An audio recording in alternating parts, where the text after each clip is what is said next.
Before I dive into our message tonight, I just want to say thank you for all these young men that led us in these prayers and scripture and songs. There were 9 of them total, and the guys who led the prayer were very thoughtful in what they were saying. They had specific topics, and more on that in a minute. Me and Christy have been here at Highland Heights for almost exactly a month right now, if my math is right. And we love the time we get to spend with these kids. They're awesome. Not just the guys that led in worship, but the entire youth group and the Rise group. Both the guys and the girls, they're awesome. Please encourage them. Again, not just the ones that led in worship, but all of them. They're awesome, and they're good influences and can be good influences with more encouragement. And so please be there for our kids here at Highland Heights. They are awesome. Tonight, our topic between all of these prayers and scriptures is this idea of how to be like Jesus. And we looked at 4 scriptures of Jesus doing things in his life. And when he did these, his disciples were with him, and they saw how he lived, and they saw what he did. And then we led these 4 prayers with all these themes about for us to love like Jesus, and for us to serve like Jesus, and for us to have a relationship with God as Jesus did, and then for us to have the mission of Jesus. But when I think of knowing how to do things, I think of this specific website. There's a website that I've been to countless times when there's something that I don't know how to do, and it's stuff such as this. One time I got a flat tire, and instead of knowing how to do it, I had to Google it because I'm bad at remembering things. And this website's called wikihow.com, and there's been countless times in my life that I had no clue how to do something. And this website, it tells you how to do things, and it has pictures. With somebody like me, I need pictures in order to know how to do some things, and so it's awesome. But this website has everything. For example, it's awesome if you have a Chevrolet Silverado, it tells you how to change the headlight bulb. I don't have that. I don't know why I pulled this picture up, but if you have a Chevy Silverado, you know how to change your light bulb. But also, not only does it have that, it has some things that should be common sense on here, but it still tells you how to do it, such as how to buy nothing. I don't know if anybody struggles with that, but if you want to know how to buy nothing, I guess this means to spend less money. You can go to this website and figure out how to do it. But with looking at this website, I found some things on here that I don't know if I'm ever going to need to know how to do them. But I found out how to prevent or survive a monkey attack. So if anybody gets attacked by monkeys in the future, you can go to this website, and it has pictures. And so if you look, you're not supposed to give them food. I think that's bad. And so the point of this website and the point of all this is if you want to know how to do something, you usually go to an instruction manual. You usually go to something that tells you how to do things. And when it comes to our faith, the Bible is kind of like our instruction manual, and we get this idea in 2 Timothy chapter 3, in verse 16, where Paul, he writes to Timothy, this young man that he kind of sees as his son. And he's saying to Timothy, he says, all scripture is breathed out by God and profitable for teaching, for reproof, for correction, and for training in righteousness, that the man of God may be complete, equipped for every good work.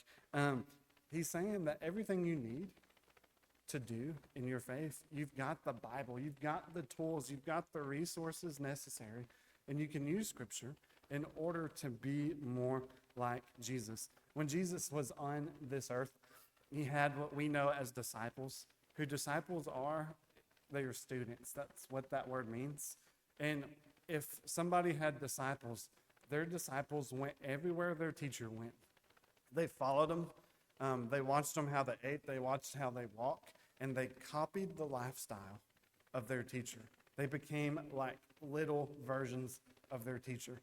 And we see this throughout Scripture, such as here in 1 Corinthians 11, that we were supposed to do this of Christ. We're supposed to be, if you will, little Christ, little Jesuses. And we can't be Jesus. We can't be perfect and sinless like him. But we can see what Jesus did in his life and be more like him. So I want to look at these four things that we read scriptures on tonight and how we can be more like Jesus, how we can be little Christ. And the first one, as Mason read that scripture for us and Joseph led that prayer, this idea of loving like Jesus. A big important part in how Jesus' ministry was love. He put that first and foremost, and loving people and loving God. And there was one time he wanted to get alone. And so he goes in the middle of nowhere and he's going there to pray. And this crowd wants to know more about Jesus. They're curious and they follow him. Instead of Jesus saying, hey guys, I'm tired, come back another time, Jesus looked at them and saw that they looked like sheep without a shepherd and said, I've got to teach y'all. I've got to give y'all what you need. He had compassion, as we read about. He fulfilled their physical and spiritual needs. And we see that in John's account of this in John chapter 6, that these people that he fed, these people that he gave a message to, that he spent time with because he cared about them. We also know that it's about 5,000 plus people. 5,000 is the count we have, but that might have been just counting the men and not the women and the children. But John tells us that this crowd, most of them didn't love Jesus the way that he loved them. And we see that in John 6, verse 66, where it says, after this, many of his disciples turned back and no longer walked with him. They didn't love him like he loved them. But despite these people leaving Jesus and saying, I want nothing to do with your message, Jesus still loved them. How we can love like Jesus is loving everybody, regardless of how they treat us. The second thing that we read and prayed about, as Lane read the scripture for us and Ethan led the prayers, this idea of serving like Jesus. In the passage that was read for us, Jesus washes his disciples' feet. Back then, feet washing was a custom that was done by the lowest of the low servants. Like, it was not a good job to do because it was necessary that feet were washed. They walked in sandals. Some people even walked barefoot. And their feet, it got dusty, it got dirty. And the way that they ate, their feet was very close to the person next to them's head. And so you don't want to eat when somebody has dirty feet or somebody has dusty feet right in your face. And so they had a servant come in, and that servant would wash the feet. When Jesus, the night before he is arrested and crucified, he's eating with his disciples, he's eating with his 12 closest friends. There's nobody to wash their feet. You don't want to eat without your feet washed. And so Jesus grabs some water, grabs a towel, and washes the feet of his friends. Not only that, but he washed the feet of the guy that was about to betray him, who he knew in just a few hours was going to betray him for 30 pieces of silver, Judas. Jesus' service wasn't about himself. Sometimes it's human nature to help people for the benefit of ourselves. Jesus' service was not about this, but it was about helping people around him. Be like Jesus. Serve to help others, not to build ourselves up. Now, the next thing that we read about Jesus doing is prayer, and Knox led us in that scripture, and Gideon led that prayer for us. Prayer was an important part of Jesus' life. We see throughout Jesus' ministry that he's constantly praying to God. He's constantly having time spent with his Father. And right before, in the same instance that he washes the disciples' feet, he leads a prayer that we know oftentimes call the high priestly prayer. And Jesus, he leads this prayer and he prays for his apostles in front of him. But as Knox read for us, he also prayed for all those Christians to come, which that includes us. We are the believers to come in that passage. And Jesus prayed for us and said that I hope that all these people who believe in me in the future come to know the Father as me and the Father are one. Jesus saw the importance of a relationship with God. He saw that, us as people, we need God.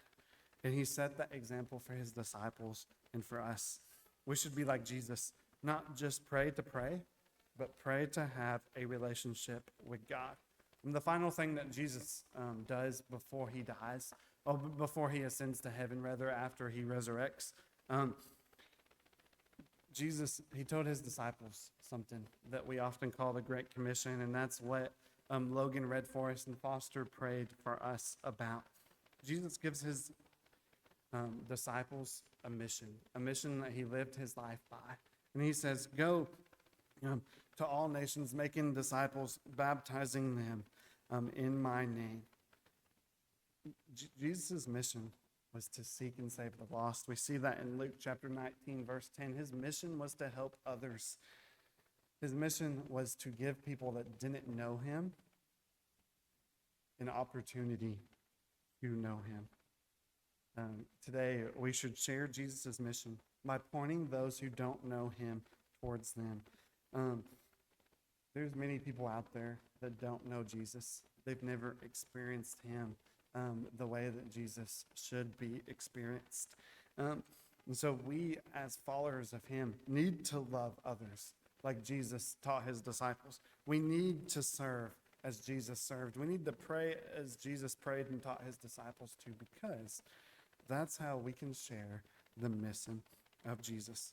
When I was a little child, there's nothing I wanted to be more than like my father. I thought my dad was the coolest person ever. My dad, just to give y'all an image of what he looks like, he looks just like me, but bald. And so I wanted to be like that. And so every time I went to go get my hair cut, I told my mom, because she would take us, and she was always like, so how do you want your hair cut, as we were in the car going? And I said, just like Dad, I want to be bald. My mom did not want me to be bald. The closest she let me get was a buzz cut. And so all throughout my early childhood, I had a buzz cut because I wanted to look as close to my father as possible. One day, we had a day at school where we could dress up as our heroes. And I dressed up as my dad. He worked at the hospital. He works in the biomed department. And so I took one of his old hospital badges, and my mom took a picture of me and put it on the badge. And I wore that badge because I wanted to be just like my dad. I wanted to do what he did. I wanted to look like him. I wanted to dress like him. As I got older, that stopped. When I got into my teenager years, I wanted nothing more than to be less like my father. I didn't want to look like him. I grew my hair out. I tried to not talk like him, to try to not act like him, because I was going through this rebellious stage, and I wanted to be my own person. I didn't want to be like him. And sometimes we're like that when it comes to Jesus.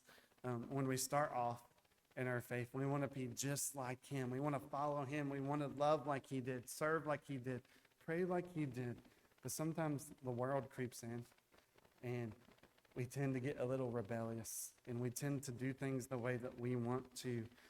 Our message for tonight is be like a child.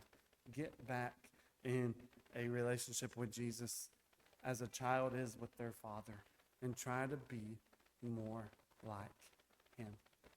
If there's anything you need tonight, if you need to be more like Jesus, if you need prayers, or if you need to take that step into your faith in baptism and become like him in that sense, to participate in his death, burial, and resurrection as we see in Scripture and through baptism, come forward as we stand and we sing our invitation song.